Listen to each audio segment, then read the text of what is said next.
Sa sandali ng pananahimik ng buong mundo dahil sa lumalalang hidwaan sa pagitan ng Iran at Israel, biglang naglabas ng pahayag ang Prinsipe Corona ng Saudi Arabia. Minamatyagan namin ang bawat hakbang ng Pilipinas.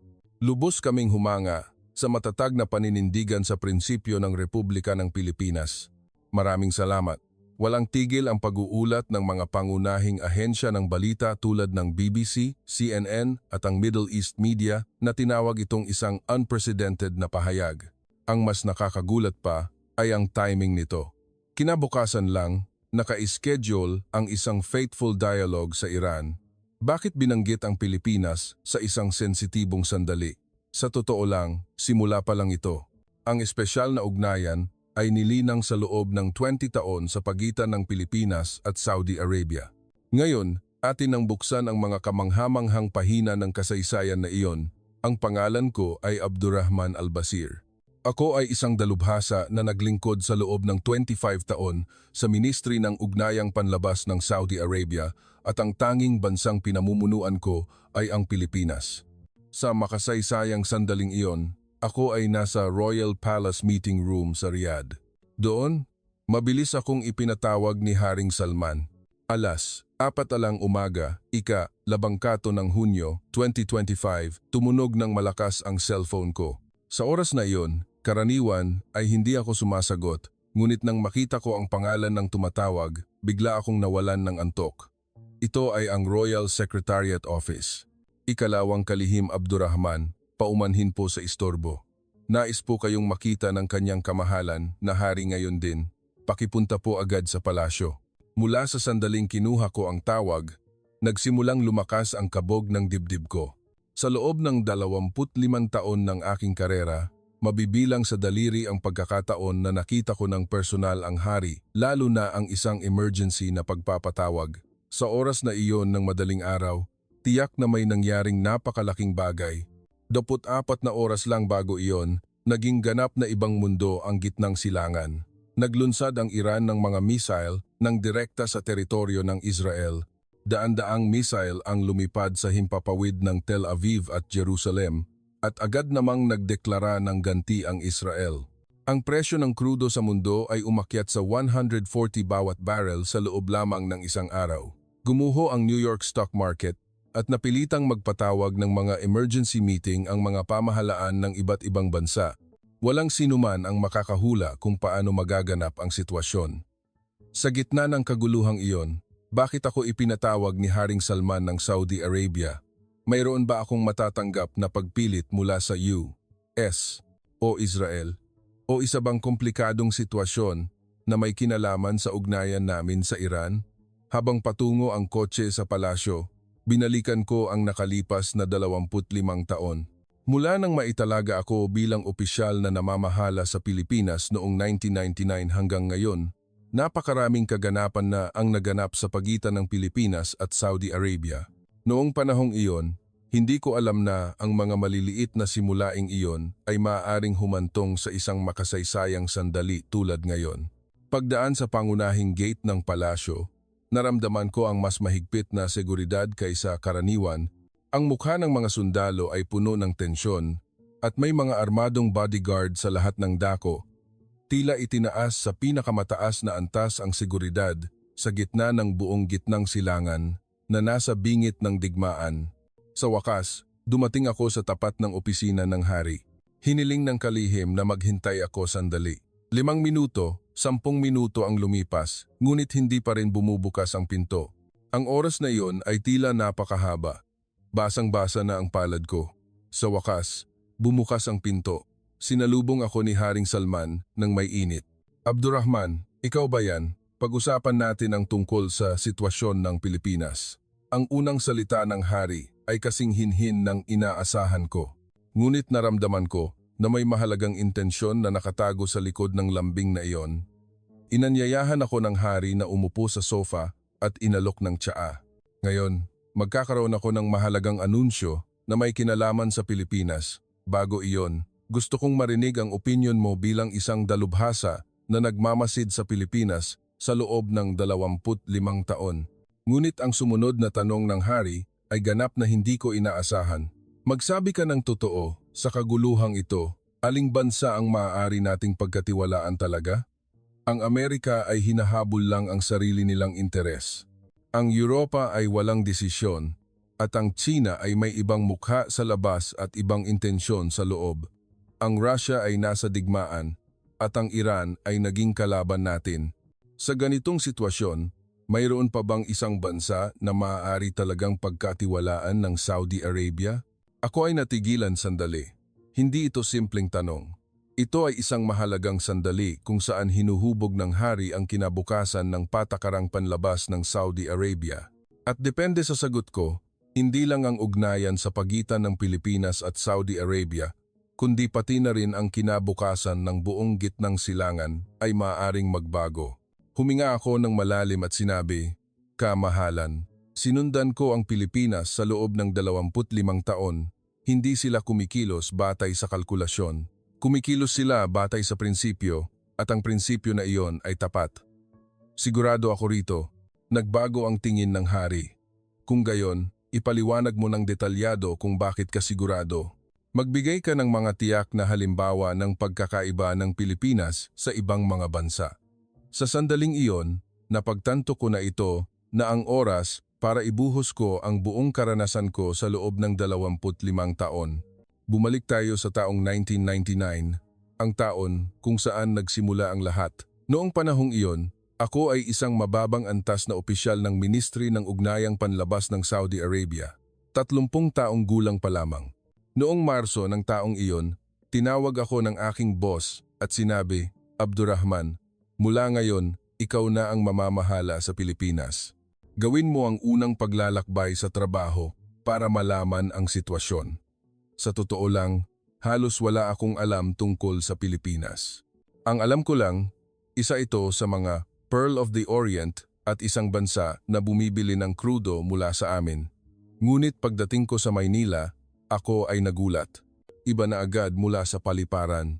Sa sandaling lumapag ako sa Ninoy Aquino International Airport, naramdaman ko ang isang kapaligiran na may bahid ng dignidad at katatagan. Iyon ay isang taon pagkatapos ng Asian Financial Crisis na sumira sa Pilipinas. Lahat ng Asian Tigers ay nahihirapan, ngunit ganap na magkakaiba ang paraan ng pagtugon ng bawat bansa. Ang Taiwan ay humiling sa amin na bawasan ang import contract ng krudo ng 50%. Ang dahilan ay ang mahirap na sitwasyong ekonomiko kaya hindi na nila kayang panindigan ang lumang dami. Mas tuso ang Hong Kong. Nagbigay sila ng presyon na bawasan ng husto ang presyo sa pamamagitan ng pagdeklara na sila ay mag-import sa pamamagitan ng mainland China. Nagbitiw pa sila ng mga salita na tila nagbabanta na kung hindi ito ibibigay, bibili sila sa ibang lugar. Ang Singapore naman ay nag-alok na muling makipagnegosasyon sa buong termino ng kontrata. Hiniling nila na baguhin ang kondisyon ng pagbabayad mula cash patungong deferred payment, isang hiling na halos lumalabag sa kontrata. Ngunit ang Pilipinas lang ang naiiba. Nagdeklara sila na ipatutupad nila ang kontrata tulad ng dati. Ang mas kamangha-mangha, hindi tulad ng ibang mga bansa, sinabi nila na magbabayad sila kaagad ng cash. Sa simula, hindi ko maintindihan. Ang Pilipinas ay dumadaan din sa krisis ekonomiko tulad ng ibang mga bansa. Bakit sila nagkaroon ng ganoong pagpipilian? Para makahanap ng sagot, nagsimula akong maglakad sa mga kalye ng Maynila. At maya-maya lang, nasaksihan ko ang isang hindi kapani-paniwalang eksena. Ang eksena na nakita ko sa kalye ng Quiapo ay talagang nakakagulat. Ang mga tao ay nakapila ng mahaba sa tapat ng mga tindahan ng ginto, ngunit hindi para bumili ng ginto, kundi para magbenta ng ginto. Ang mga matatandang babae ay nagdala ng mga singsing na ginto na inipon nila sa buong buhay nila. Ang mga bagong kasal ay nagdala pa ng kani-kanilang wedding ring. Mayroon ding mga bata na hawak ang kamay ng kanilang ina, dala ang kani-kanilang gintong kuwintas. Habang pabalik sa hotel, ipinaliwanag sa akin ng isang opisyal ng kagawaran ng Ugnayang Panlabas ng Pilipinas ang sitwasyon. Ikalawang kalihim, sana'y maunawaan ninyo ang aming kalagayan. Ang aming bansa ay kasalukuyang may kilusan ng gintong pagtulong upang mabayaran ang utang ng bansa. Kusang loob na nag-aambag ang buong mamamayan ng ginto. Kusang loob? Opo. walang pumipilit. Nahihirapan ang bansa, kaya ang mga mamamayan na mismo ang nangunguna. Isinakripisyo namin ang luho hanggang mabayaran ang lahat ng utang. Nang gabing iyon sa hotel, nanood ako ng balita sa Pilipinas. Ang pambansang balita sa TV ay nag-ulat tungkol sa mga atletang nagwagi ng Olympic gold medals na nag-ambag din ng kani-kanilang medalya. Nang gabing iyon, isinulat ko sa aking diary. Ang bansang ito ay hindi kailanman babagsak. Ang isang bansa na may ganyang mga mamamayan ay hindi maaaring gumuho, ngunit isang mas kamangha-manghang bagay pa ang naghihintay sa akin. Kinaumagahan, lumapit sa akin ang isang opisyal ng gobyerno ng Pilipinas. Ikalawang kalihim, sana'y maunawaan ninyo ang aming kalagayan. Bagamat mahirap ngayon, pananatilihin namin ang aming pangako. Kung magbibigay kayo ng krudo ayon sa kontrata, magbabayad kami ng buo at sa oras. Nang marinig ko ang mga salitang iyon, naintindihan ko ang dahilan kung bakit sinikap ng Pilipinas na panatilihin ang kontrata ay hindi lamang dahil sa simpleng kalkulasyong ekonomiko. Para sa kanila, ang pangako ay isang halaga na mas mahalaga kaysa sa pera. Pagbalik ko sa Saudi Arabia, nag-ulat ako sa aking mga superior, ang Pilipinas ay naiiba sa ibang mga bansa. Habang mas nahihirapan, mas sinisikap nilang panatilihin ang prinsipyo. Ito ay isang bansa na kailangan nating bigyan ng espesyal na atensyon. Mula noon, nagsimulang magbago ang pagtingin sa Pilipinas sa loob ng gobyerno ng Saudi Arabia. Hindi na nila tinitingnan ang Pilipinas bilang isang simpleng customer na bumibili ng krudo kundi bilang isang mapagkakatiwalaang partner. Ngunit, simula pa lang iyon, ang tunay na pagsubok ay dumating pagkatapos ng ilang taon. Ang eksena na nasaksihan ko sa Maynila noong Mayo 1999 ay ganap na nagpabago sa aking buhay. Sa taxi mula NAIA patungong hotel, sinabi sa akin ng driver, "Banyaga po ba kayo? Medyo mahirap po ngayon ang aming bansa, pero babangon din kami agad. Nagkakaisa po ang aming mga mamamayan." Mabilis kong naintindihan ang kahulugan ng mga salitang iyon. Matapos ilagay ang bagahe sa hotel at magpunta sa kalye ng Quiapo, nasaksihan ko ang isang eksena na hindi ko kailanman malilimutan sa buong buhay ko. Daan-daang tao ang nakapila ng maayos sa tapat ng mga tindahan ng ginto, ngunit hindi sila pumunta para bumili kundi para magbenta. Ang pinaka-nakakagulat ay ang ekspresyon sa kanilang mga mukha. Hindi ito kalungkutan o pag-aatubili, bagkus ito ay isang mukha na puno ng pagmamalaki. Narinig ko ang isang matandang babae na nagsabi habang tinatanggal ang singsing na ginto na isinuot niya sa buong buhay niya. "Suot ko na itong singsing na ito sa loob ng 50 taon. Ngayon, oras na para makatulong ito sa bansa." Ang isang bagong kasal na mag-asawa na nakatayo sa tabi ay sabay na nagbigay ng kani-kanilang wedding ring. Sinabi ng lalaki sa kanyang asawa, "Mahal, kapag umunlad na ang ekonomiya, bibilhan kita ng mas magandang singsing. Mas may kabuluhan ang paggawa nito ngayon, mahal." Ngumiti rin ang babae at sumagot, "Tama ka, mahal. Ito ang paraan para maging mapagmataas tayong magulang sa mata ng ating mga anak." Hizak kudnay may to Hizak. Isang elementary school student ang humawak sa kamay ng kanyang ina at nagbigay ng kanyang gintong kuwintas. "Ate, ibenta mo ito para makatulong sa bansa na magbayad ng utang, ha?" Maging ang mga empleyado ng tindahan ng ginto ay napaluha habang tumatanggap nito. Nang masaksihan ko ang eksenang iyon, kinilabutan ako. Ito ay hindi maiisip sa Saudi Arabia. Siyempre, mahal din ng mga mamamayan ng Saudi Arabia ang kanilang bansa. Ngunit hindi ko pa nakita ang pagmamahal na iyon na ipinakita sa pamamagitan ng ganoong tiyak at agarang aksyon. Ang mas kamangha-mangha pa, hindi lang ito nangyayari sa Quiapo. Nangyayari ito ng sabay-sabay sa buong Maynila, hindi sa buong Pilipinas. Nang gabing iyon sa hotel, nanood ako ng pambansang balita sa TV. Ang news anchor na may emosyonal na boses ay nag-ulat na ang kilusan ng gintong pagtulong ay nakalikom ng 200 tonelada ng ginto sa buong bansa pagkatapos ng 3 araw. Ang bilang na ito ay katumbas ng 30% ng target. Sa screen ay ang imahe ng mga mamamayan mula sa lahat ng dako na nagdadala ng ginto para mag-ambag. Sa Davao, kahit ang mga mangingisda ay binasag ang kani-kanilang gold teeth para mag-ambag. Sa Cebu, Ang mga mag-aaral ay nag-ipon ng kanilang allowance para bumili ng isang maliit na singsing na ginto at agad itong inambag. Ang pinaka-nakakapagdamdamin ay ang imahe ng mga Olympic champions. Ang mga atletang weightlifting, wrestling, archery ay nagdala ng kani-kanilang gold medals at sinabing, ang bansa ay mas mahalaga kaysa sa medalyang ito. Sa sandaling iyon, napagtanto ko na ito ang pagkakaiba ng Pilipinas sa ibang mga bansa. Kinaumagahan sa lobby ng hotel, ipinaliwanag sa akin ng opisyal ng DFA ng Pilipinas, nagulat po ba kayo, ikalawang kalihim? Sa totoo lang, hindi rin po namin inasahan ang ganito. Nang imungkahi ng gobyerno ang gintong pagtulong, hindi po kami sigurado kung gaano karami ang malilikom. Pumilit ba ang gobyerno? Hindi po. Ganap na kusang loob.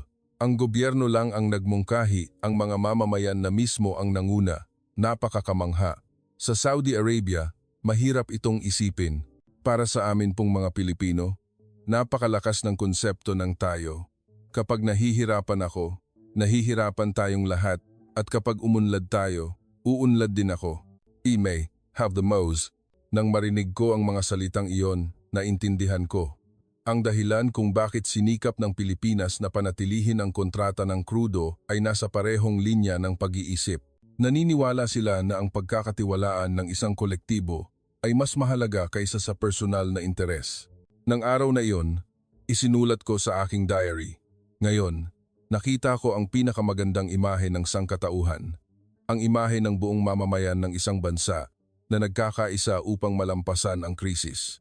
Ang isang bansang tulad nito ay tiyak na uunlad at tayong Saudi Arabia ay dapat maging kaibigan ng ganyang bansa.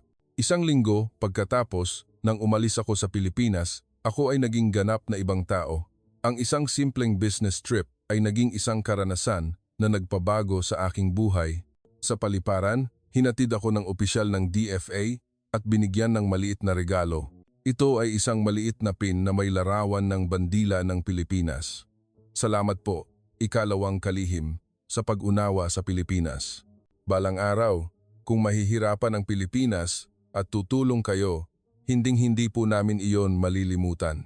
Noong panahong iyon, inakala ko na social pleasantry lang iyon.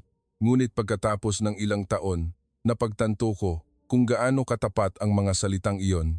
Pagbalik ko sa Riyadh, nagsumite ako ng detalyadong ulat sa aking mga superior. Ang Pilipinas ay isang espesyal na bansa. Hindi lang sila kumikilos batay sa kalkulasyong ekonomiko, binibigyang halaga nila ang pagkakatiwalaan at prinsipyo. Kailangan nating bumuo ng pangmatagalang ugnayan sa ganyang bansa. Ang ulat na iyon ay gumanap ng mahalagang papel sa paghubog ng patakaran ng gobyerno ng Saudi Arabia patungo sa Pilipinas. Ngunit ang tunay na pagsubok ay hindi pa dumarating hanggang sa naganap ang kaganapan noong 2001 na yumanig sa buong mundo. Setyembre 11, 2001, iyon ang araw na nagpabago hindi lang sa buhay ko kundi pati na rin sa kasaysayan ng mundo. Pagdating ko sa opisina ng madaling araw, dali-daling tumakbo ang isang kasamahan at sumigaw, "Abdurrahman, may malaking problema, terorismo sa Amerika." Sa simula, hindi ko naintindihan kung ano ang nangyayari. Ngunit nang buksan ko ang TV, ako ay natigilan.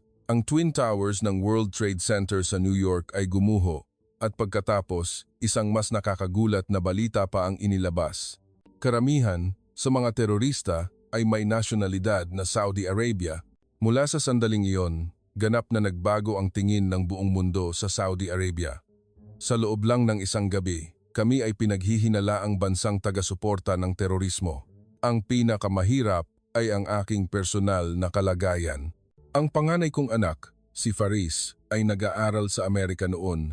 Nag-aaral siya ng Business Administration sa Harvard University at bigla akong nawalan ng kontak. Ilang araw pagkatapos lang kami muling nagkausap, ang boses ng aking anak ay ganap na nagbago. "Tay, seryoso ang sitwasyon dito. Lahat ng estudyanteng Arabe ay nagtatago. Sa kalsada, kung makilala ka, takot ang lahat. Ayos ka lang ba? Wala ka bang sugat?" "Ayos lang po ako, pero pagod na po ang spirit ko.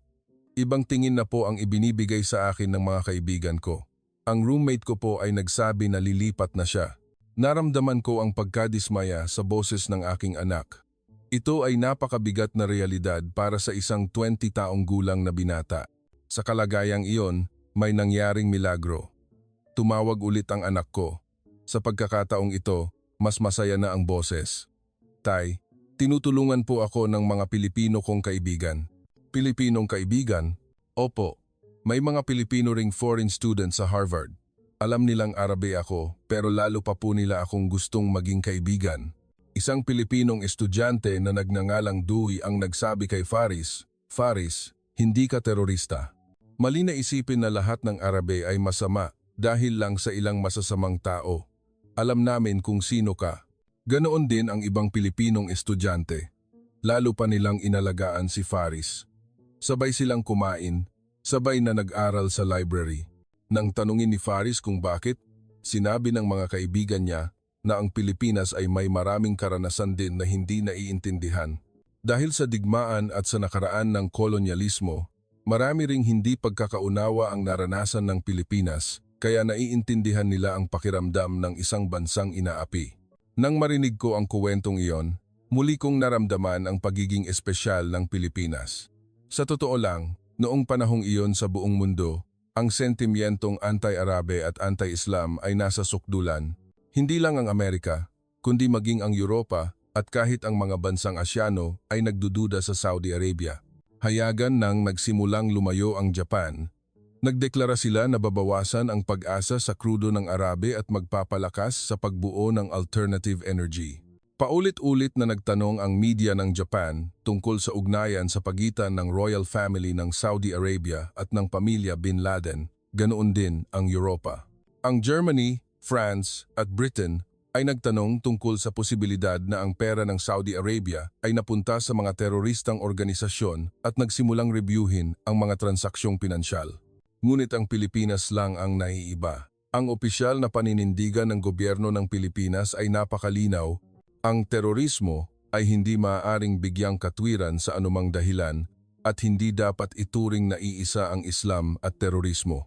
Ang mga mamamayan ng Saudi Arabia ay biktima rin ng terorismo. Ang media ng Pilipinas ay nagulat din ng may balanse.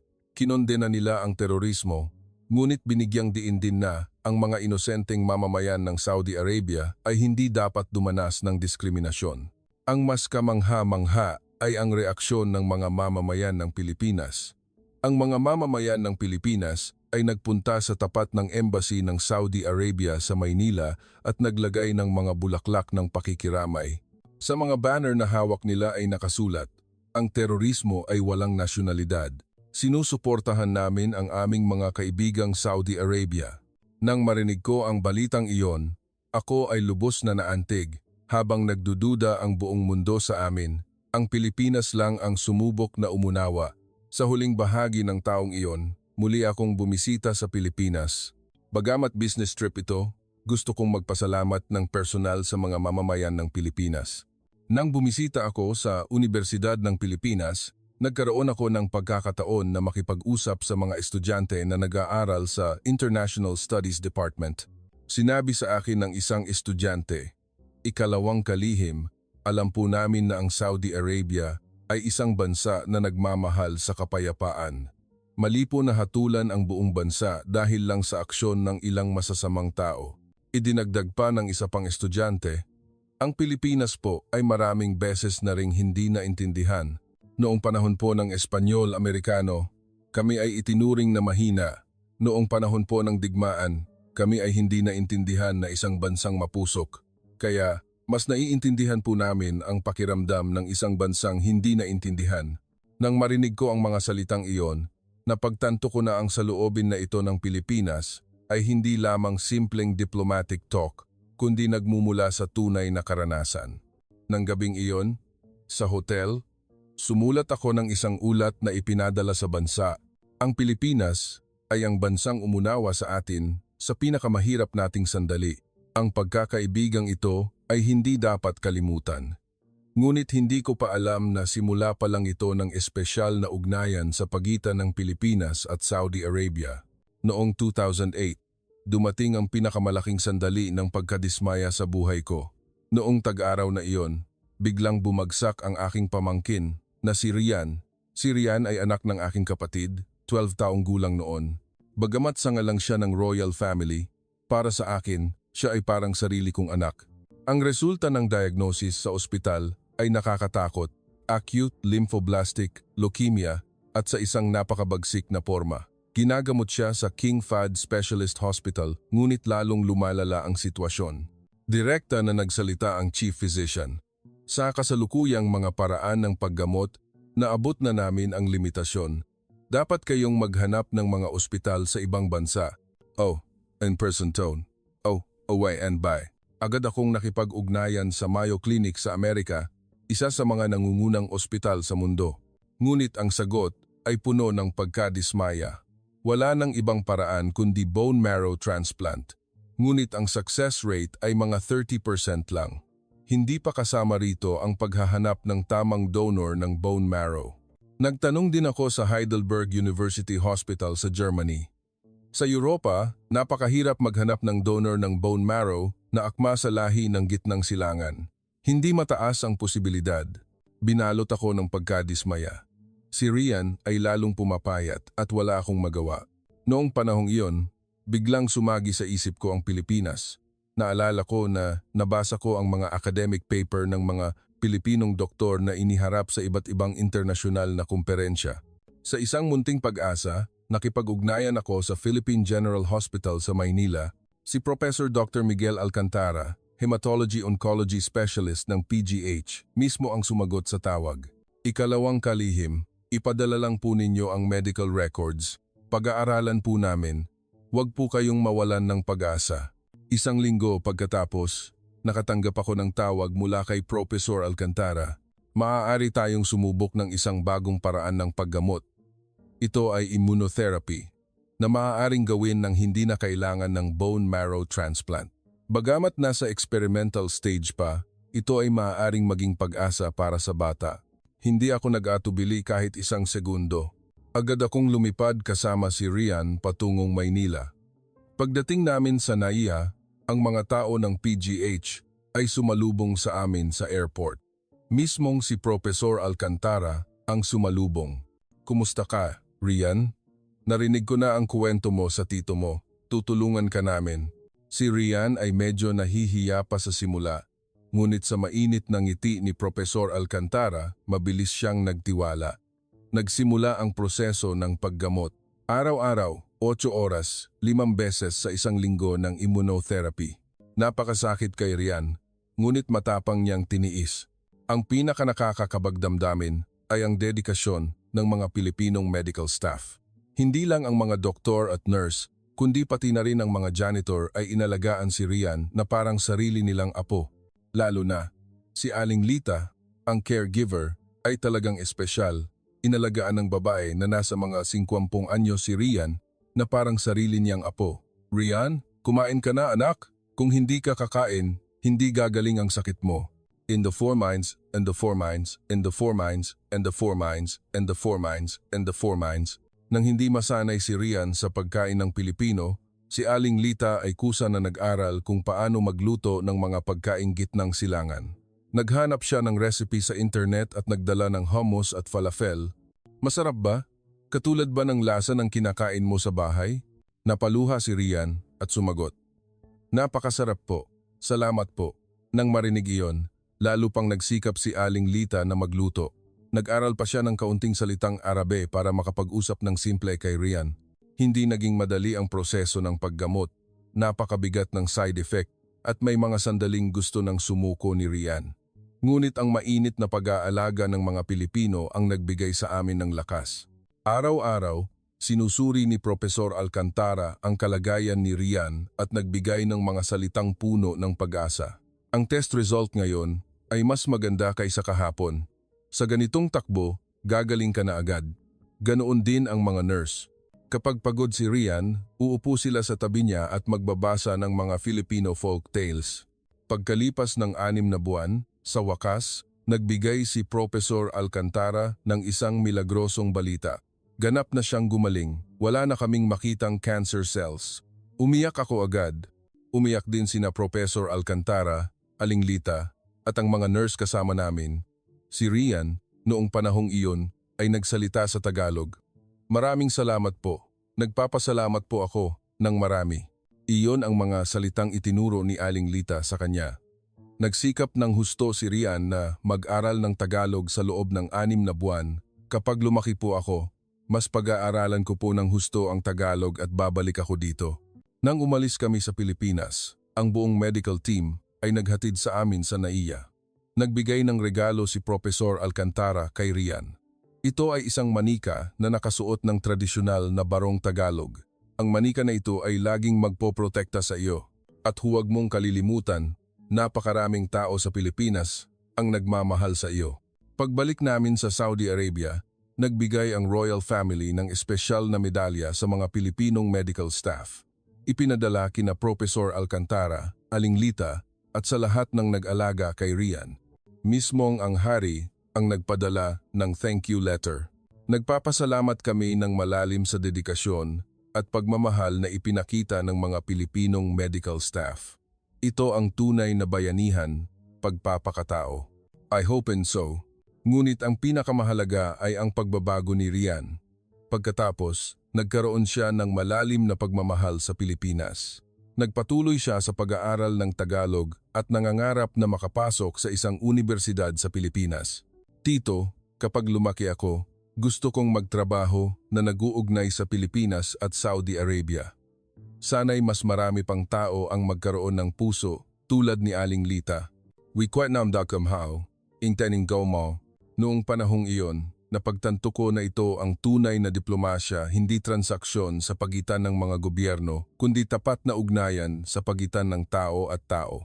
Ang balita tungkol sa paggaling ni Rian ay naging malaking paksa sa gobyerno ng Saudi Arabia at ang pagtingin sa Pilipinas ay muling itinaas sa isang bagong antas.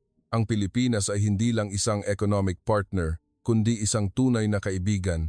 Iyon ang naging opisyal na pananaw ng gobyerno ng Saudi Arabia tungkol sa Pilipinas mula noon.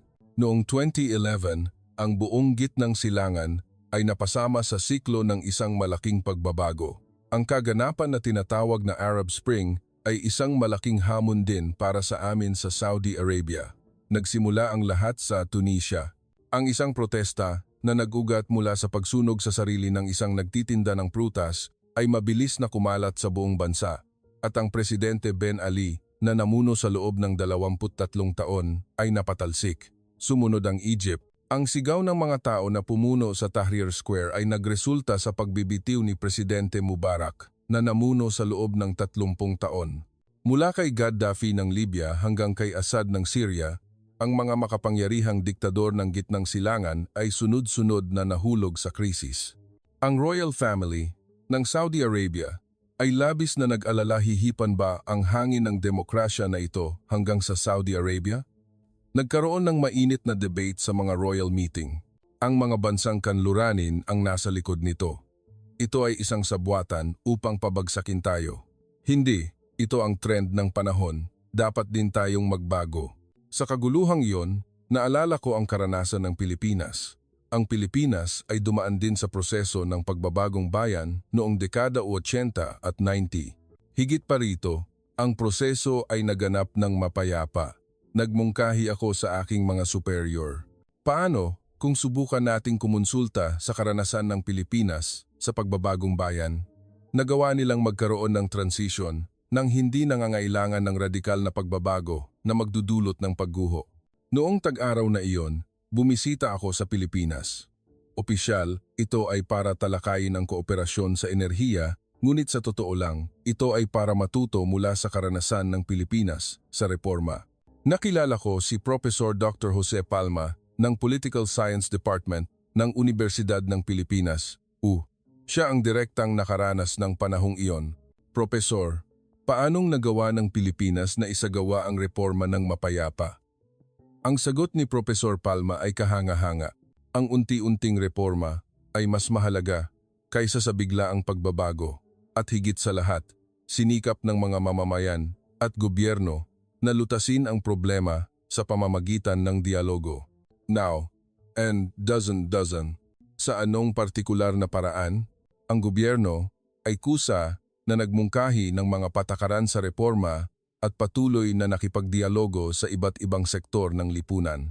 Siyempre, nagkaroon din ng hidwaan, ngunit sa huli, nakahanap kami ng mapayapang solusyon.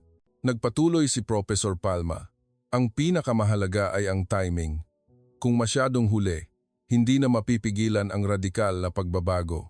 Kung masyadong maaga, lalo lang itong magdudulot ng kaguluhan. Ang reforma sa tamang oras at sa tamang paraan ang susi. Nang marinig ko ang mga salitang iyon, napagtanto ko na ang Saudi Arabia ay hindi dapat bulag na tumanggi sa pagbabago, kundi dapat itong magpalakas ng unti-unting reforma tulad ng Pilipinas. Nagtanong ako ng isa pa, paano ninyo hinarap ang presyon mula sa mga bansang kanluranin? Ang pagbabagong bayan ng Pilipinas ay hindi dahil sa panlabas na presyon kundi dahil sa pangangailangang panloob. Nakatanggap kami ng suporta mula sa labas, ngunit ang mapagpasyang puwersa ay ang kalooban ng mga mamamayan ng Pilipinas. Ito ang pinakamahalaga. Ang transisyon ay hindi dapat ipilit mula sa labas, kundi dapat itong maganap ng natural mula sa loob. Habang naglalakad kami sa Old Manila, ipinaliwanag ni Professor Palma, sa mismong mga kalye na ito, nasaksihan ng mga mamamayan ang pagbabago araw-araw. Pero tingnan mo, ngayon ay ganap na mapayapa. Ito ang patunay na maaabot ang pag-unlad habang pinapanatili ang katatagan sa pamamagitan ng unti-unting reforma sa halip na radikal na pagbabago. Nang gabing iyon sa hotel, sumulat ako ng isang emergency report na ipinadala sa bansa. Dapat nating kumonsulta sa karanasan ng Pilipinas upang itaguyod ang unti-unting reforma.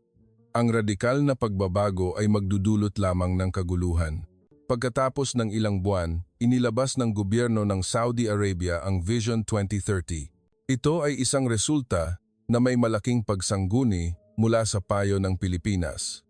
Ang Vision 2030 ay hindi humabol sa radikal na reformang politikal, kundi unti-unting modernisasyon sa ekonomiya at lipunan. Ang pagpapalawak ng partisipasyon ng kababaihan sa lipunan, ang pagbubukas ng entertainment industry, at ang pag-iba-iba ng ekonomiya ang mga pangunahing nilalaman. Ang pinakamahalaga, ang lahat ng pagbabagong ito ay pinamumunuan ng royal family. Ito ay isang kusang loob na reforma na nagmumula sa pangangailangang panloob, hindi dahil sa panlabas na presyon. Sa prosesong iyon, nagpatuloy ang payo ng Pilipinas. Suportado ng gobyerno ng Pilipinas ang reforma ng Saudi Arabia, ngunit binigyang diin pa rin ang matatag na pag-unlad kaysa sa pagbabagong madaliin. Nang bumisita ang isang mataas na pinuno ng Pilipinas sa Saudi Arabia, ang kanyang mga salita ay nakakahanga. Ang reforma ay parang marathon. Kung masyadong mabilis kang tatakbo, mapipilitan kang huminto sa kalagitnaan. Ang mahalaga ay ang patuloy na pag-usad ng pare-pareho. Ang mga salitang iyon ay nagbigay ng malaking impresyon sa mga pinuno ng Saudi Arabia. Nagtagumpay ang unti-unting reforma ng Saudi Arabia sa pagsangguni mula sa payo ng Pilipinas. Habang ang ibang mga bansang Arabe ay nahulog sa kaguluhan, nagawa ng Saudi Arabia na mapanatili ang katatagan habang itinutulak ang modernisasyon. Sa pamamagitan ng karanasang ito, tiningnan ng gobyerno ng Saudi Arabia ang Pilipinas hindi lang bilang isang economic partner, kundi bilang isang matalinong tagapayo. Ang Pilipinas ay isang bansa na marami tayong matututunan. Ang kanilang karanasan ay isang mahalagang asset para sa atin. Iyon ang naging opisyal na pagtatasa ng royal family ng Saudi Arabia tungkol sa Pilipinas mula noon. Ngunit ang tunay na hamon ay nasa hinaharap pa. Abril 2014, isang hindi inaasahang krisis ang dumating. Ang MERS virus na nagmula sa Saudi Arabia ay nagsimulang kumalat sa buong mundo. Sa simula, inakala namin na ito ay isang simpleng sakit sa paghinga. Ngunit maya-maya lang, lumabas ang katotohanan na ito ay isang napakadelikadong virus. Isang nakakatakot na sakit na may fatality rate na higit sa 30%. Ang mas malaking problema, ang virus na ito ay nagmula sa Saudi Arabia sa buong mundo. Umalingaw ang mga boses na pumupuna sa Saudi Arabia. Hindi maayos ang pamamahala ng Saudi Arabia kaya nangyari ito. Dapat humingi ng tawad ang Saudi Arabia sa internasyonal na komunidad. Lalo na noong Mayo 2015, nang lumaki ang MERS outbreak sa Pilipinas, ako ay talagang nawalan ng pag-asa. ang galit ng mga mamamayan ng Pilipinas ay umabot sa sukdulan. Paulit-ulit na pinupuna ng media ng Pilipinas ang Saudi Arabia. Ang kapabayaan sa pagharap ng Saudi Arabia ay naglagay sa buong Pilipinas sa panganib. Dapat panagutin ang Saudi Arabia, ang pinagmulan ng MERS. Noong panahong iyon, ako ay lubos na nasaktan. Tila ang tiwala na binuo namin sa Pilipinas sa loob ng 15 taon ay guguho sa loob lang ng isang gabi. Naglabas ang Pilipinas ng travel ban patungo sa Saudi Arabia at ang lahat ng palitan sa pagitan ng dalawang bansa ay naantala. Opisyal ding humiling ang gobyerno ng Pilipinas sa Saudi Arabia na gumawa ng matinding aksyon. Sa kalagayang iyon, bumisita ako sa Pilipinas. Bilang kinatawan ng gobyerno ng Saudi Arabia, pumunta ako para humingi ng tawad at maghanap ng solusyon. Pagdating ko sa NAIA, talagang matindi ang kapaligiran. Maging ang mga empleyado ng paliparan ay tumingin sa akin ng may malamig na tingin. Dumalo ako sa isang pulong na inorganisa ng DFA. Ang mukha ng mga opisyal ng Pilipinas ay napakaseryoso. Ikalawang kalihim, alam ba ninyo kung gaano kalaki ang pinsala na dinanas ng Pilipinas sa insidenteng ito? Halos naparalisa ang ekonomiya ng Pilipinas. Turismo, retail, lahat ay natigil. Taos-puso akong humihingi ng tawad, talagang paumanhin. Sa ngalan ng gobyerno ng Saudi Arabia, nagpapadala ako ng malalim na paghingi ng tawad. Ngunit mula ngayon, magkasama tayong maghanap ng solusyon, maaari ba? Noong panahong iyon, may sinabi ang isang opisyal ng Pilipinas na hindi inaasahan. Ikalawang kalihim sa simula, galit din po kami pero naisip namin biktima rin po ang Saudi Arabia. Ang virus ay walang hangganan. Idinagdag pa ng isa pang opisyal, sa sitwasyong ito, sa halip na magsisihan, sa tingin ko, ang magkasamang paghahanap ng solusyon ang tama. Nang marinig ko ang mga salitang iyon, ako ay lubos na naantig. Ang mga Pilipino, bagamat galit, ay hinuhusgahan pa rin ang sitwasyon ng may katinuan. Nagmungkahi ang gobyerno ng Pilipinas ng magkasanib na kooperasyon sa Saudi Arabia. Hayaan nating ibunyag ng ganap ang impormasyon tungkol sa virus at bumuo ng isang joint research team. Dapat nating malampasan ang krisis na ito ng magkasama. Masayang tinanggap ng gobyerno ng Saudi Arabia ang mungkahing ito. At sa ganoon, nabuo ang Saudi Arabia-Philippines Joint MERS Research Team. Nang magsama ang information technology ng Pilipinas at ang clinical experience ng Saudi Arabia, lumabas ang mga kamangha-manghang resulta. Ang sistema ng contact tracing ay napabuti ng husto at ang treatment protocol ay naging sistematiko. Lalo na, ang smartphone contact tracing app na binuo ng Pilipinas ay isang innovation. Nang ipatupad ang teknolohiyang ito sa Saudi Arabia, nagawa naming pigilan ng epektibo ang pagkalat ng MERS. Higit pa rito, ang mayamang clinical data ng Saudi Arabia na sinamahan ng analysis technology ng Pilipinas ay nakatulong sa amin na maunawaan ng tumpak ang mga katangian ng MERS virus. Ang pinakakahanga-hanga ay ang imahe ng kooperasyon ng mga mananaliksik ng dalawang bansa. Naglakbay sila sa pagitan ng Riyadh at Maynila, masipag na nag-aaral araw at gabi. Naaalala ko pa ang sinabi ng isang Pilipinong babaeng PhD nang bumisita sa Saudi Arabia. Ang virus ay hindi kumikilala sa hangganan. Kung gusto nating manalo, dapat tayong magkasamang lumaban. Isang Saudi Arabianong mananaliksik nang bumisita sa Pilipinas ay nagsabi rin, nang magsama ang teknolohiya ng Pilipinas at ang karanasan ng Saudi Arabia, ang synergy ay kamangha-mangha. Ito ay isang bagay na hindi namin magagawa ng mag-isa. Pagkatapos ng isang taon ng magkasanib na pananaliksik, nakabuo kami ng isang sistema na maaaring kontrolin ng epektibo ang MERS. Ang sistemang ito ay kinilala pagkatapos ng World Health Organization, WHO, bilang isang standard model. Ang mas mahalaga sa proseso, lalo pang lumalim ang tiwala sa pagitan ng dalawang bansa. Sa paglampas sa krisis ng magkasama, napagtanto namin ang tunay na kahulugan ng partnership. Ang pagtingin ng mga mamamayan ng Pilipinas ay ganap ding nagbago. Sa simula, sinisisi nila ang Saudi Arabia, ngunit nang masaksihan nila ang proseso ng kooperasyon, nagpapasalamat sila. Nagbago rin ang media ng Pilipinas. Ang joint research sa Saudi Arabia ang naging susi sa paggamot sa MERS. Ang Philippines-Saudi model ng kooperasyon ay nagningning sa gitna ng krisis. IT Don't, sir. Sa isang international symposium tungkol sa pagharap sa MERS na ginanap sa huling bahagi ng taong iyon, nagbigay ng talumpati ang kalihim ng kalusugan ng Pilipinas. Sa pamamagitan ng MERS pandemic na ito, natuto tayo ng isang mahalagang aral: ang epidemya ay hindi kasalanan ng sinuman at kapag magkasama lang tayo haharap, maaari tayong manalo. Ang Saudi Arabia ay isang mahalagang partner namin. Pagbalik ko sa Saudi Arabia, nagulat ako ng detalyado sa royal family. Ang Pilipinas ay isang bansa na nagpakita ng katatagan sa sitwasyon ng krisis. Hinarap nila ang problema ng may katinoan sa halip na emosyon, ng may solusyon sa halip na kritisismo. Kailangan nating palakasin pa ang kooperasyon sa ganyang bansa. Ang royal family ay lubos ding naantig. Mismong ang hari ang nagpadala ng thank you letter sa presidente ng Pilipinas. Nagpapahayag kami ng malalim na pasasalamat sa matalinong pagharap at sa diwa ng tunay na partnership ng Pilipinas. Ito ang tunay na pagkakaibigan. At nang malaman ko na ang sistema ng pagpigil sa sakit na binuo noong panahong iyon ay naging batayan ng Philippine-style pandemic control model nang tumama ang COVID-19 pandemic sa buong mundo, ako ay talagang nagmamalaki. Ang pagpapakita ng Pilipinas ng isang world-leading pandemic control model ay dahil din sa karanasan na nakuha mula sa panahong ito.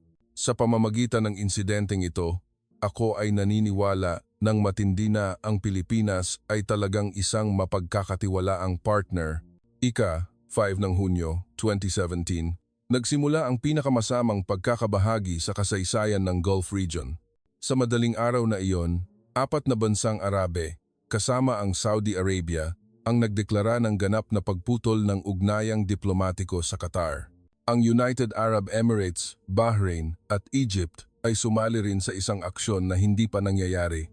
Ang dahilan ay ang mga paratang na sumusuporta ang Qatar sa terorismo at ang malapit nitong ugnayan sa Iran. Ang aming paninindigan ay hindi na namin ito kayang tiisin pa. Ganap na na-isolate ang Qatar. Hinarangan ang ruta ng eroplano, pinutol ang ruta ng dagat, at maging ang ruta ng lupa ay hinarangan. Ang mga mamamayan ng Qatar ay kinaharap ang kakulangan ng tubig at pagkain sa loob lang ng isang gabi. Magkakaiba ang reaksyon ng internasyonal na komunidad. Sa simula, sinuportahan ni US President Donald Trump ang Saudi Arabia. Ang pagsuporta ng Qatar sa terorismo ay isang katotohanan na alam ng lahat. Naiintindihan ko ang aksyon ng Saudi Arabia. Ngunit habang lumilipas ang panahon, nagsimula na ring makialam ang US para mamagitan dahil sa isang mahalagang military base ng US sa Qatar. Ang Europa ay nagpanatili ng neutral na paninindigan mula pa sa simula. Nanawagan ang Germany at France para sa solusyon sa pamamagitan ng dialogo, ngunit hindi naglabas ng anumang konkretong plano ng pamamagitan. Ang Turkey at Iran naman ay ganap na pumanig sa Qatar. Nagpadala pa ang Turkey ng tropa sa Qatar at sinuportahan ng Iran ang Qatar sa pagkain at mahahalagang pangangailangan. Sa sitwasyong iyon, ang reaksyon ng Pilipinas ay talagang espesyal. Ang gobyerno ng Pilipinas ay hindi pumanig kaninuman at naglabas ng isang pahayag bilang isang bansa na nakaranas ng sakit ng pagkakabahagi. Labis na nalulungkot ang Pilipinas nang masaksihan ang pagkakabahagi sa pagitan ng magkakapatid na bansa. Hinihiling namin ng taos-puso ang mapayapang solusyon sa pamamagitan ng dialogo. Nang marinig ko ang pahayag na ito, ako ay lubos na naantig. Tinitingnan ng Pilipinas ang aming sitwasyon batay sa masakit na karanasan nila mismo.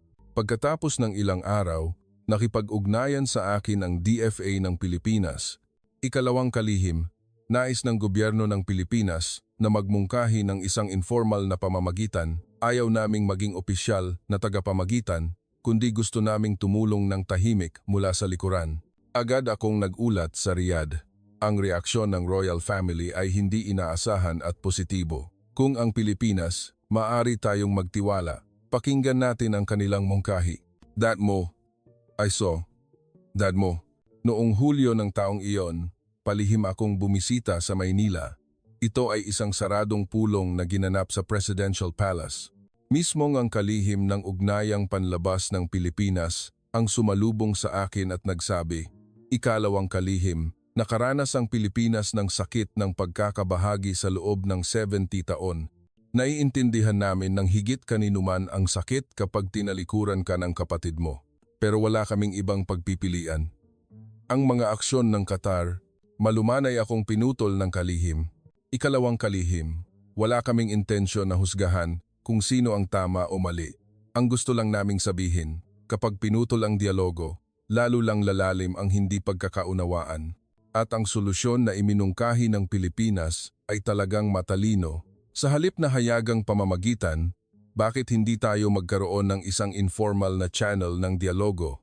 Ang Pilipinas ay maaaring gumanap bilang tagapaghatid ng mensahe. Ang mungkahi ng Pilipinas ay ganito.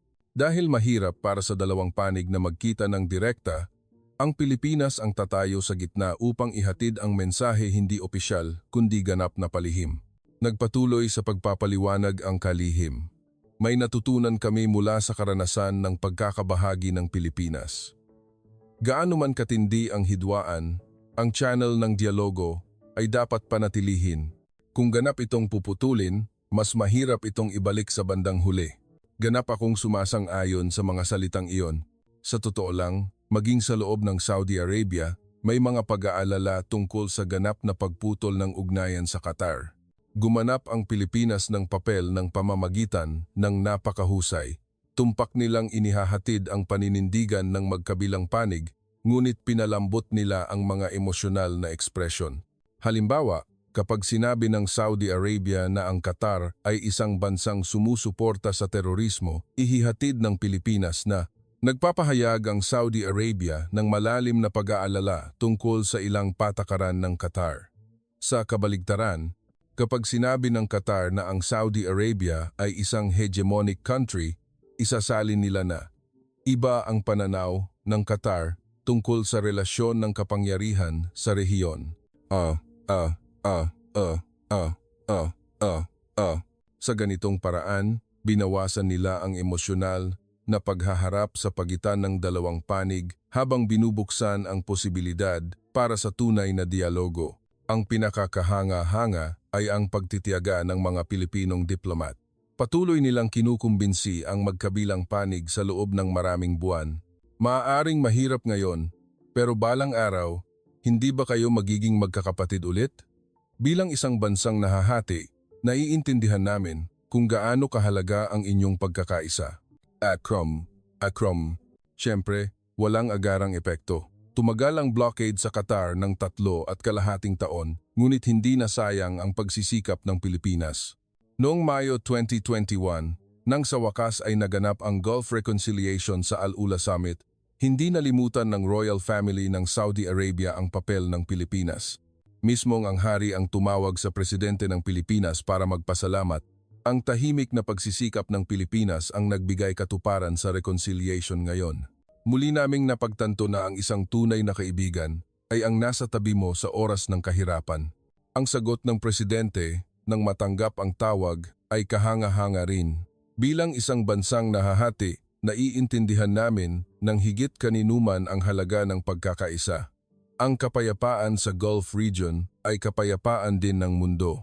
Sa pamamagitan ng kaganapang ito, kinilala ang Pilipinas bilang isang mapagkakatiwalaang tagapamagitan sa gitnang silangan. Isang mahusay na balanse hindi pumanig kaninuman kundi inalagaan ng lahat. Iyon ang espesyal na pilosopiya ng diplomasya ng Pilipinas. Mayo 2020, bago ang Tokyo Olympics, isang hindi inaasahang insidente ang nangyari. Nagpadala ang Ministry of Foreign Affairs ng Japan ng isang memo sa foreign ministries ng iba't ibang bansa. Ang nilalaman ay ire-record nila ang isang pinagtatalunang kapuluan sa Pilipinas sa pangalan ng Japan sa opisyal na mapa ng Tokyo Olympics.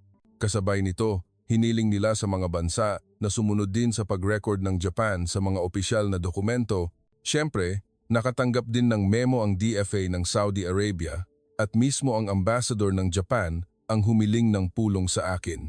Sa Japanese Embassy sa Jeddah, sinabi ni Ambassador Tanaka ng may magalang ngunit matatag na tono, "Ikalawang kalihim, ang kapuluang ito ay ayon sa kasaysayan, intrinsic na teritoryo ng Japan, iligal itong inuukupa ng Pilipinas. Ang Saudi Arabia, bilang isang bansang gumagalang sa internasyonal na batas, ay hinihiling na suportahan ang paninindigan ng Japan. Inihanda ni Ambassador Tanaka ang mga dokumento at nagpatuloy sa pagpapaliwanag. Ito ay hindi lang simpleng issue ng teritoryo. Ito ay isang issue ng international order at rule of law. Umaasa ako na ang Saudi Arabia ay gagawa ng tamang desisyon. Sa huli, palihim din siyang nagbigay ng presyon. May mahalagang kooperasyon sa ekonomiya sa pagitan ng Japan at Saudi Arabia, hindi ba?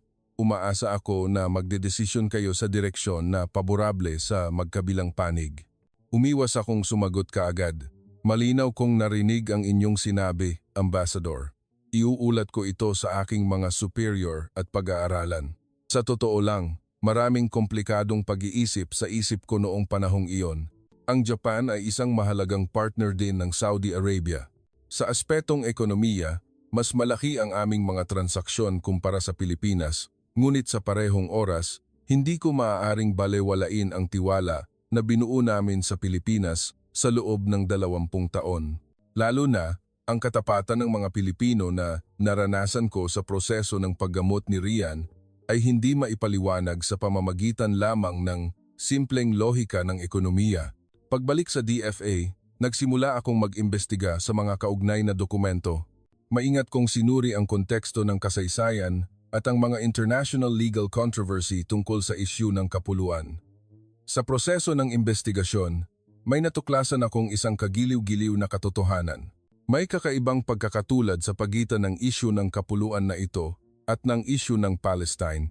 Ang pagkakatulad sa dalawang kaso ay ang pagsisikap ng isang malakas na bansa na agawin ang teritoryo ng isang mas mahinang bansa. Ang claim ng Japan ay batay sa armadong annexation noong panahon ng imperialismo at ang okupasyon ng Israel sa Palestine ay may parehong konteksto. Ang mas mahalaga, parehong may karanasan ang Pilipinas at Palestine na lusubin ng mga makapangyarihang bansa sa kasaysayan. Ang Pilipinas sa ilalim ng kolonyalismo at ang Palestine pagkatapos ng Ottoman Empire ay dumanas ng parehong sakit. Nagsumite ako ng isang ulat sa aking mga superior. Ang issue ng kapuluan na ito ay hindi lamang simpleng pagtatalo sa teritoryo, kundi isang issue ng makasaysayang hustisya.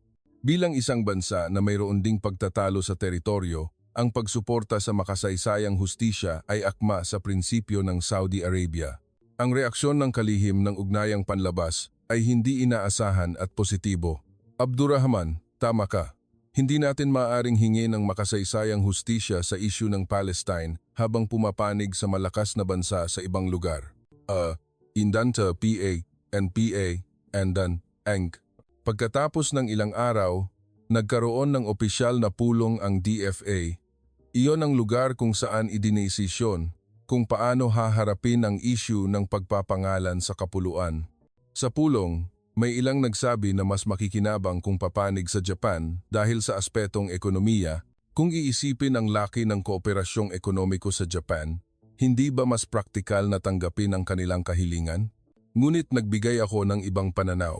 Mahal na kalihim, ang Saudi Arabia ay isang bansa na nagpapahalaga sa prinsipyo. Ang makasaysayang hustisya ay dapat unahin kaysa sa interes ng ekonomiya, hindi ba? At ipinaliwanag ko, batay sa mga inihanda kong dokumento, ang armadong annexation ng Japan sa kapuluan ay malinaw na isang imperialistang aksyon ng pananakop. Ang pagkilala rito ay parang paglelegalisa sa pananakop ng mga makapangyarihang bansa. Okay? Kung gayon, ang ibig mong sabihin, dapat tayong pumanig sa Pilipinas? Hindi naman nangangahulugang pumanig kaninuman, kundi ang pagkilala sa makasaysayang katotohanan. Ang kapuluan na ito ay ang lupain na natuklasan at aktwal na pinamahalaan ng Pilipinas noon. Sa huli, nagdesisyon ang DFA ng Saudi Arabia na panatilihin ang lumang paraan ng pagpapangalan, ibig sabihin, patuloy na ire-record ang pangalan ng kapuluan ayon sa tawag ng Pilipinas sa mga opisyal na dokumento.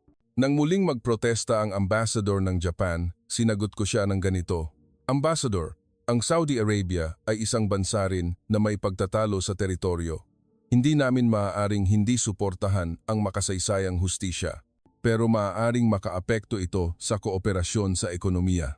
Ang diplomasya ay hindi lang ginagawa sa pamamagitan ng kalkulasyong ekonomiko. Ang prinsipyo ay mahalaga rin. Nang ipahayag ang desisyong iyon sa Pilipinas, nagpadala ng pasasalamat ang DFA ng Pilipinas.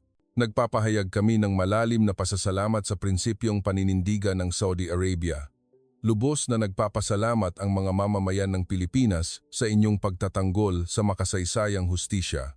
Ngunit para sa akin, iyon ay isang kinakailangang pagpipilian. Kung iisipin ang pare-parehong prinsipyo na ipinakita ng Pilipinas sa loob ng 20 taon, sa tingin ko, ang pagharap namin sa parehong prinsipyo ay ang tamang bagay na dapat gawin. Ika, 24 ng Pebrero, 2022. Isang kaganapan na yumanig sa mundo ang nangyari. Nilusan ng Russia ang Ukraine. Agad na nagkaroon ng polarisasyon ang mundo. Naglabas ang mga bansang kanluranin ng matitinding parusa laban sa Russia, habang ang China at India ay nagdeklara ng neutralidad at nagpanatili ng ugnayan sa Russia. Ang Saudi Arabia ay nahulog sa isang napakahirap na sitwasyon. Mayroon kaming tradisyonal na ugnayan ng alyansa sa US, ngunit mayroon din kaming mahalagang kooperasyon sa enerhiya sa Russia sa pamamagitan ng OPEC+. Higit sa lahat, napakalaki ng presyon mula sa US. Mismong si President Biden ang tumawag at humiling sa amin na dagdagan ang produksyon. Dapat mag-produce pa ang Saudi Arabia ng krudo para palitan ang Russia para magbigay ng presyon sa Putin regime. Patuloy din na nagbigay ng presyon ang mga pinuno ng Europa sa Saudi Arabia. Sina German Chancellor Scholz at French President Macron ay nagbigay ng parehong kahilingan. Ang Saudi Arabia lang ang maaaring pumalit sa krudo ng Russia. Tuparin ang inyong responsibilidad sa internasyonal na komunidad. Samantala, ang China at India naman ay nagbigay ng kabaligtarang presyon. Huwag sumali sa mga parusa ng kanluranin. Ito ay isang hindi patas na pang-aapi sa Russia. Nagpadala rin si Russian President Putin ng mensahe sa Saudi Arabia, huwag kalimutan ang diwa ng kooperasyon ng OPEC+. Kung susuko ang Saudi Arabia sa presyo ng kanluranin, iyon ay magiging isang malaking pagkadismaya. Sa komplikadong sitwasyong iyon, ang reaksyon ng Pilipinas ay talagang espesyal. Opisyal na kinondena ng gobyerno ng Pilipinas ang pagsalakay ng Russia at nagdeklara ng pagsali sa mga parusa.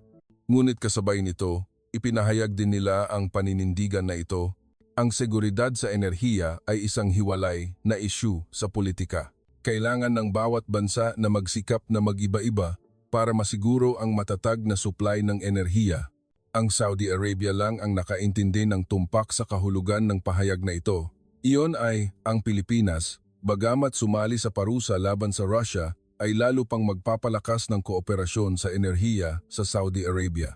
Noong Marso ng taong iyon, bumisita sa Saudi Arabia ang kalihim ng Department of Trade and Industry, DTI, ng Pilipinas.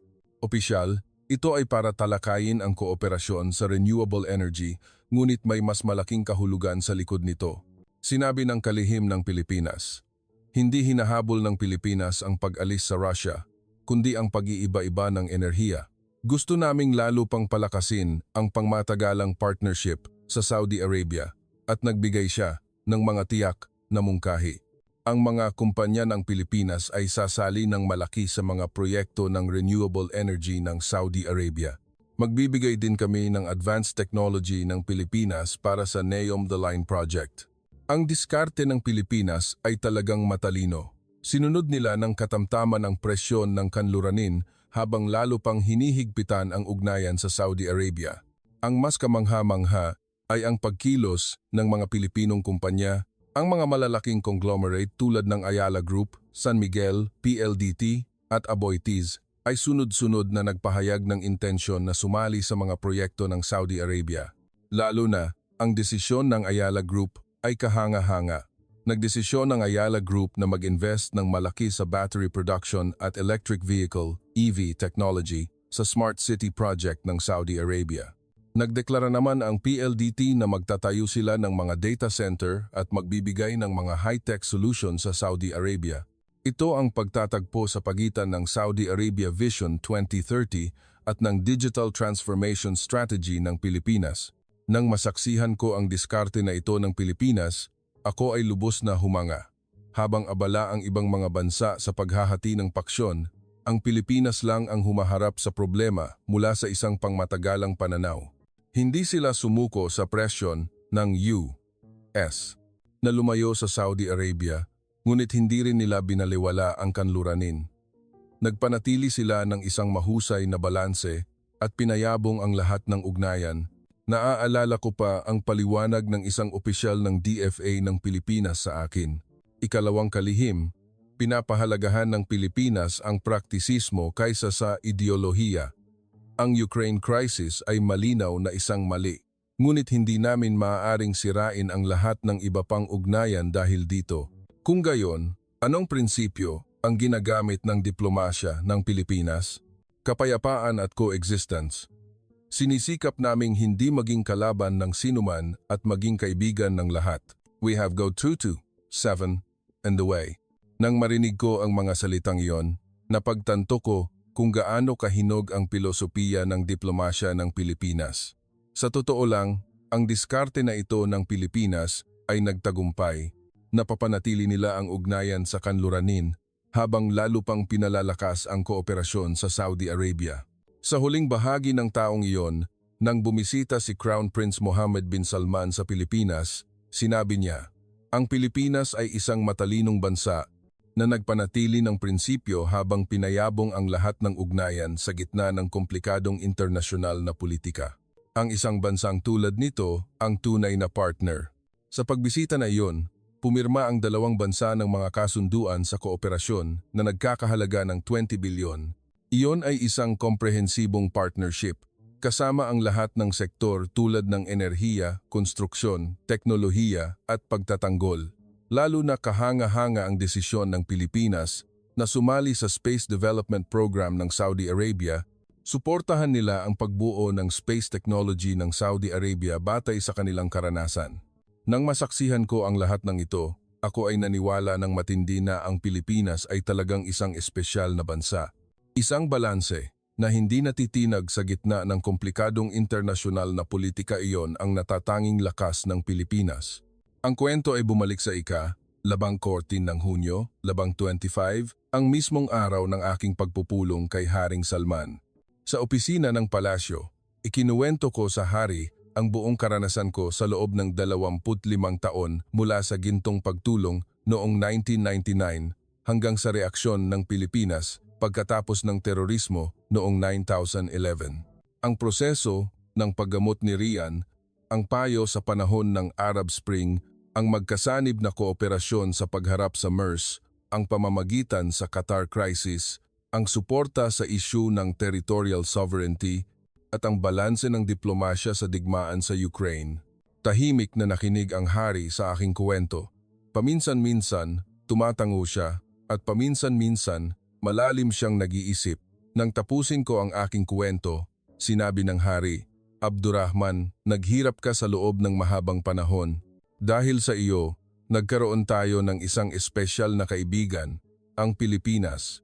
At tumingin ang hari sa labas ng bintana at nagpatuloy sa pagsasalita. Ngayon, ang gitnang silangan ay ganap na magulo. Direkta na nagpapalitan ng missile ang Iran at Israel. Hindi magiging kakaiba kung sumiklab ang isang all-out war anumang oras. Tama po, 24 oras na ang nakalipas, direkta nang naglunsad ang Iran ng missile sa teritoryo ng Israel at nagdeklara rin ang Israel ng agarang ganti. Ang buong gitnang silangan ay naging isang powder keg.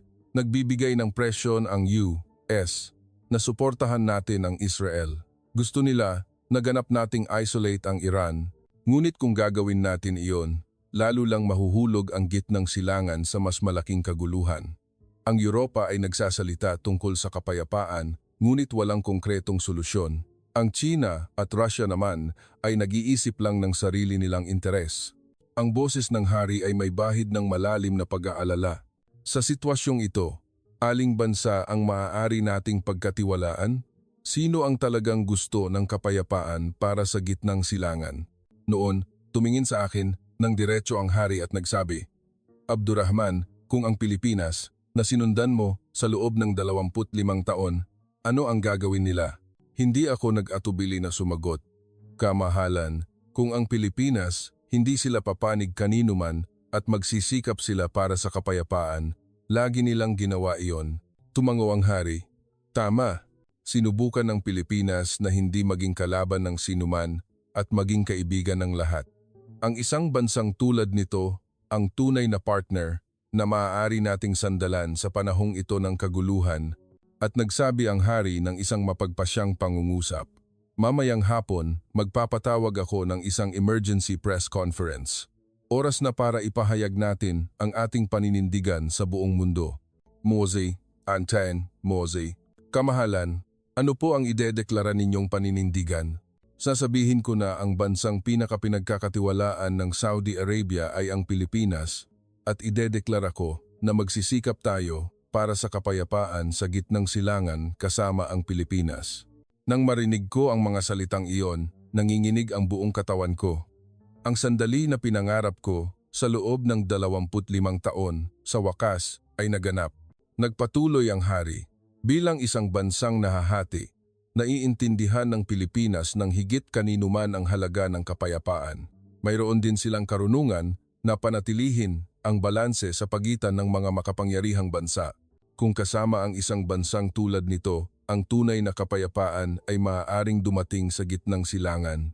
Alas, 4 ng hapon noong araw na iyon, naganap ang isang emergency press conference sa Riyadh Palace.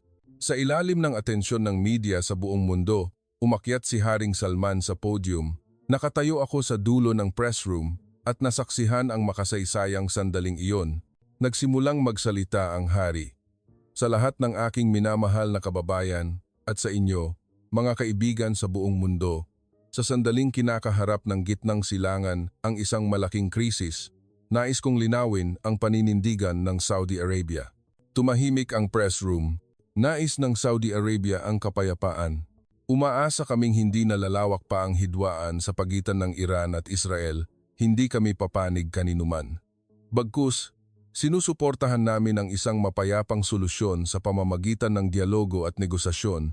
Hanggang dito, ang mga pahayag ay nasa inaasahan pa rin. Ngunit ang sumunod na pahayag ang nagpagulat sa lahat. Sa mahirap na panahong ito, ang bansang pinakapinagkakatiwalaan ng Saudi Arabia ay ang Republika ng Pilipinas. Nagsimulang mag-ingay ang press room. Nagmamadaling magsulat ang mga journalist at walang tigil na kumikislap ang flash ng kamera. Nagpatuloy ang hari. Sa loob ng 25 taon, ang Pilipinas ay naging isang tunay na kaibigan ng Saudi Arabia. Nasa tabi namin sila nang kami ay nahirapan at nagbigay ng matalinong payo sa mga sitwasyon ng hidwaan. Ang Pilipinas ay isang bansa na hindi naging kalaban ng sinuman at naging kaibigan ng lahat. At isang bombshell announcement ang inilabas. Sa makatuwid, nagdesisyon ang Saudi Arabia na bigyan ang Pilipinas ng isang espesyal na katayuan. Sa pagbibigay ng enerhiya, ituturing namin ang Pilipinas bilang isang top priority partner. Anuman ang pagbabago ng presyo ng krudo, magbibigay kami ng krudo sa Pilipinas sa isang matatag na presyo. Ganap na nagkagulo ang press room. Ito ay isang breakthrough decision na hindi pa nangyayari. Nagtanong ang isang journalist, "Kamahalan, bakit Pilipinas? Bakit ang Pilipinas ang pinili ninyo at hindi isang makapangyarihang bansa tulad ng US o China?" Ang sagot ng hari ay nakakakabag damdamin. Ang mga makapangyarihang bansa ay gumagamit ng kanilang lakas para magbigay ng presyon sa ibang mga bansa, ngunit ang Pilipinas ay iba. Ang diplomasya ng Pilipinas ay hindi ginagawa sa pamamagitan ng lakas kundi sa pamamagitan ng prinsipyo. Pinapanatili nila ang kanilang pangako, bumubuo ng tiwala, at hinahabol ang coexistence. Ang isang bansang tulad nito ang tunay na partner. Isa pang journalist ang nagtanong, paanong makakaapekto ang desisyon na ito sa sitwasyon ng gitnang silangan? Magkasama kami ng Pilipinas na maghahanap ng isang bagong daan para sa kapayapaan sa gitnang silangan. Bilang isang bansang nahahati, naiintindihan ng Pilipinas ang halaga ng kapayapaan. Sila rin ay dalubhasa sa balanse ng diplomasya. Gusto naming hiramin ang karunungan ng Pilipinas upang lumikha ng isang matatag na kapayapaan sa gitnang silangan. Pagkatapos ng press conference, naramdaman ko na ako ay naging ibang tao. Lahat ng aking pagsisikap sa loob ng 25 taon ay nagbunga sa sandaling ito. Nang umalis ang hari sa press room, sinabi niya sa akin, "Abdurrahman, kung wala ka, hindi ako makakapagbigay ng ganyang pahayag ngayon. Ang pagkilala sa isang tunay na kaibigan ay isa ring kakayahan." Ay Dio, nang gabing iyon, malawakang nagulat ang media sa buong mundo tungkol sa balita na ito. Nagulat ang CNN. Shocking declaration ng Saudi Arabia. Itinalaga ang Pilipinas bilang top priority partner. Nag-analisa ang BBC. Ang diplomasya ng Pilipinas ay nagningning sa gitna ng Middle East crisis. Mas excited ang media ng Pilipinas. Breakthrough declaration ng Saudi King. Itinalaga ang Pilipinas bilang most trusted nation, ang headline na walang tigil na iniuulat. Ngunit ang pinakamahalaga ay ang reaksyon ng gobyerno ng Pilipinas. Mismong ang presidente ang tumawag para magpasalamat kay Haring Salman. Nagpapahayag kami ng malalim na pasasalamat sa tiwala ng kamahalan. Gagawin ng Pilipinas ang lahat para sa kapayapaan sa gitnang silangan. Ang mga salita ng hari sa tawag na iyon ang pinakanaalala ko. Mahal na presidente, ang Pilipinas ay isang maliit, ngunit malakas na bansa, isang bansa na yumanig sa mundo hindi sa pamamagitan ng lakas kundi sa pamamagitan ng puso. Gusto naming makasama ang ganyang bansa upang lumikha ng isang bagong kinabukasan. Nang gabing iyon, hindi ako nakatulog ng matagal. Ang paglalakbay sa loob ng 25 taon ay dumaan sa aking isip. Mula sa shock, nang una akong bumisita sa Maynila noong 1999 at nasaksihan ang mga Pilipinong sumali sa gintong pagtulong. Hanggang sa pagkahinog ng Pilipinas, nang umunawa sa Saudi Arabia pagkatapos ng terorismo noong 2011. Ang dedikasyon ng mga Pilipinong medical staff na gumamot kay Rian, ang matalinong payo sa Arab Spring. Ang lahat ng sandaling iyon ay humantong sa makasaysayang deklarasyon ngayon. Kinaumagahan, dahan-dahan akong naglakad sa mga kalye ng Jeddah. Sa lahat ng dako sa kalye, pinag-uusapan ng mga tao ang press conference kahapon. Ang usapan ng mga tao na narinig ko sa isang coffee shop ay nakakahanga. Napakaganda raw ng bansang Pilipinas na iyon. Pinuri sila ng ating royal family ng ganyan. Oo nga, ganoon din ang nararamdaman ko kapag nanonood ako ng Filipino movies. Napakainit ng puso ng mga Pilipino. Sabi ng anak ko gusto niyang mag-aral ng Tagalog, kailangan ko na talaga siyang papag-aralin ngayon. Sa mga kabataan ng Saudi Arabia, biglang lumaki ang interes sa Pilipinas. Lumampas sa K-pop at mga pelikula, ngayon ay may paghanga na sa teknolohiya at kultura ng Pilipinas sa pangkalahatan. Nang hapon na iyon, bumisita ako sa Embassy ng Pilipinas para makipagkita sa ambassador at talakayin ang mga plano ng kooperasyon sa hinaharap. Sinalubong ako ng ambassador ng may malaking ngiti. Ikalawang kalihim, ang press conference kahapon ay talagang nakakabagdamdamin. Lahat ng mga mamamayan ng Pilipinas ay lubos na naantig. Indona, Indona, Indona, Indona, Indona. Mahal na ambassador, simula pa lang ito. Kailangan nating lumikha ng mas malalaking kooperasyon sa hinaharap. Tinalakay namin ang mga tiyak na plano ng kooperasyon. Sa sektor ng enerhiya, nagdesisyon kami na ikonekta ang nuclear technology ng Pilipinas sa mga proyekto ng renewable energy ng Saudi Arabia. Sa sektor ng teknolohiya, nagdesisyon kami na isama ang semiconductor, display at AI technology ng Pilipinas sa NEOM project ng Saudi Arabia. Ang cultural exchange ay palalawakin din ng malaki. Nagdesisyon kaming palawakin ang pagtuturo ng Tagalog sa buong Saudi Arabia at dagdagan ang bilang ng mga estudyanteng Saudi Arabia na mag-aaral sa Pilipinas. Ang pinakamahalaga ay ang plano ng peace cooperation. Iyon ay ang pagsasama ng karanasan ng Pilipinas sa paglampas sa pagkakabahagi at ang regional influence ng Saudi Arabia upang mag-ambag sa kapayapaan sa gitnang silangan. Sinabi ng ambassador. Ikalawang kalihim, kung magsasama ang Pilipinas at Saudi Arabia, sa tingin ko, magbubukas talaga ang mga bagong posibilidad. Pareho tayong mga bansa na nagpanatili ng autonomy sa kabila ng presyon mula sa mga makapangyarihang bansa, hindi ba? Sumasang-ayon din ako. Tama. Binuo natin ang ugnayan hindi sa pamamagitan ng lohika ng lakas kundi sa pamamagitan ng lohika ng tiwala. Ang isang ugnayan na tulad nito ay maaaring maging isang modelo para sa kapayapaan ng mundo. Yastofa o 9. A 9. Nang gabing iyon, naghapunan ako sa bahay kasama ang anak kong si Faris at ang pamangkin kong si Rian. Si Faris ay 35 taong gulang na ngayon at naging isang diplomat, at si Rian ay 25 taong gulang at naging isang doktor. Sinabi ni Faris, "Tay, talagang nagmamalaki ako. Ang binuo ninyo sa loob ng 25 taon ay nagbunga ng ganitong resulta." Idinagdag pa ni Rian, "Tito, muli akong isinilang sa Pilipinas. Ngayon, oras na para suklian ko ang utang na loob na iyon. Gusto ko ring magtrabaho na nag-uugnay sa Pilipinas at Saudi Arabia." Nang marinig ko ang mga salita ng dalawang binata, napagtanto ko na ang tunay na diplomasya ay hindi transaksyon sa pagitan ng mga gobyerno, kundi tiwala sa pagitan ng tao at tao. Pagkatapos ng ilang araw, isang kamanghamanghang balita ang dumating mula sa Pilipinas. Nagmungkahi ang gobyerno ng Pilipinas ng isang Philippines-Saudi Arabia Future Partnership Agreement.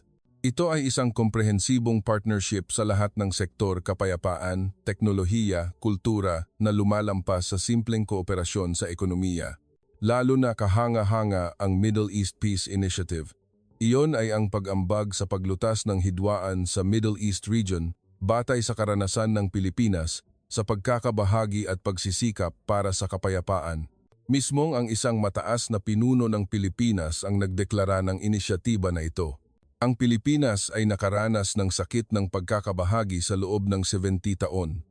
Sa prosesong iyon, naramdaman namin ng malalim ang halaga ng kapayapaan. Ngayon, gusto naming ibahagi ang karanasang iyon para sa kapayapaan sa gitnang silangan. Ang mungkahi na ito ay hindi lang pinansin ng Saudi Arabia, kundi pati na rin ng ibang mga bansa sa gitnang silangan. Ang UAE, Kuwait at Qatar ay nagpahayag ng pag-asa sa papel ng pamamagitan ng Pilipinas. Nang masaksihan ko ang lahat ng pagbabagong ito, ako ay naniwala ng matindi na ang espesyal na ugnayan sa pagitan ng Pilipinas at Saudi Arabia ay maaaring mag-ambag sa kapayapaan ng rehiyon at mundo na lumalampas sa interes ng dalawang bansa. Tila kapag ang karunungan ng disyerto at ang himala ng kapuluan ay nagtagpo, nagbubukas ang mga bagong posibilidad ang pagsasama ng yaman at teknolohiya, ang pagkakaisa ng tradisyon at innovation, at higit sa lahat, ang malalim na tiwala at paggalang sa isa't isa. Sa tingin ko, ito ang isang bagong modelo ng diplomasya para sa ika-41 siglo.